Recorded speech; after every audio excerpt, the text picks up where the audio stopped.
আপনারা জানেন যে ইডি তার আইনত অধিকার বলে জানুয়ারি 5 তারিখে শাহজাহানের বাড়িতে একটা রেড করেছিল। এটা ঘটনা, এটা আপনারাও জানেন, আপনারা কভার করেছিলেন। কিন্তু সেই ঘটনার উপর অনেকগুলো উপঘটনা হয়ে গেছে যেটা অপরাধের তকমা পেয়েছে। সেই অপরাধের তকমাগুলোতে নেজার থানা যথাক্রমে 3টে মামলা শুরু করেছে। একটা নেজার 7 অফ 2023, একটা নেজার 8 এবং নেজার 9 অফ 2023। এখন বিষয় হচ্ছে, আমরা এখনো পর্যন্ত যা মামলার নথি থেকে যেটা দেখছি, from the records of the 4 corner, ওই ঘটনার সময় শাহজাহান ওখানে উপস্থিত ছিল, তার উপস্থিতি নিশ্চিন্তকরণ করা যায়নি। আপনারা এটাও জানেন যে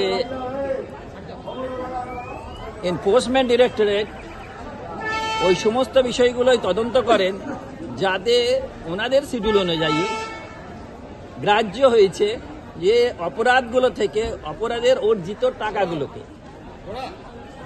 আমি দেখেছি যা আছে তাতে মনে হয়েছে যে না অপরাধের সাথে না অপরাধের টাকার সাথে এই শাহজাহানের কোনো যোগ আছে।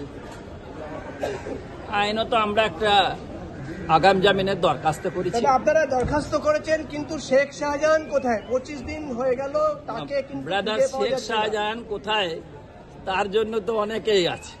শাহজাহান তাজমহলেও থাকতে পারে, আবার শাহজাহান কোথায় থাকতে পারে, সেজন্য আপনারা আছেন, অন্য সংস্থা আছেন।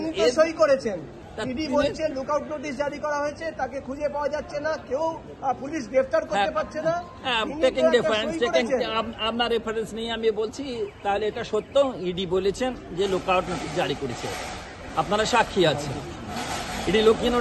ইডি লুকআউট নোটিশের আপনারা তো সাক্ষী আছেন তো? হ্যাঁ, তাহলে শাহজাহান এই লুকআউট বেসিসে, এই মিথ্যা লুকআউটের বেসিসে তার আইনি বৈধতা এসে যাচ্ছে যে একটা আগাম জামিন মুভ করার। এবার তিনি কোথায় আছেন সে দেখার দায়িত্ব আমার না আছে, না বলার দায়িত্ব আছে। আমি একটা সিনিয়র বিপ পেয়েছি 9টার সময়, আমি পড়েছি, আমি দেখেছি, দেখে আমার মনে হয়েছে যে হ্যাঁ এই দরখাস্তের আইনত গ্রহণযোগ্যতা আছে। কিছু করেননি একটা অ্যাক্সিডেন্টকে।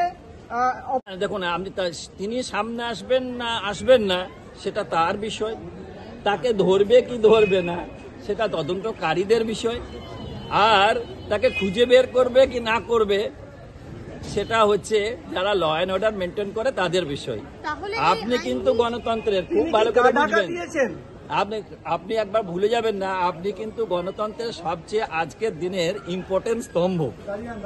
এবং আপনি জানেন যে visual effect of the human life is much more effective. ওই প্রাচীনকালে আনন্দবাজার কাগজ পড়ে আমাদের চোখের জল আসতো, এখন মস্তিষ্কেও আলোড়ন হয়। জল তো আসে, মস্তিষ্কেও আলোড়ন হয়।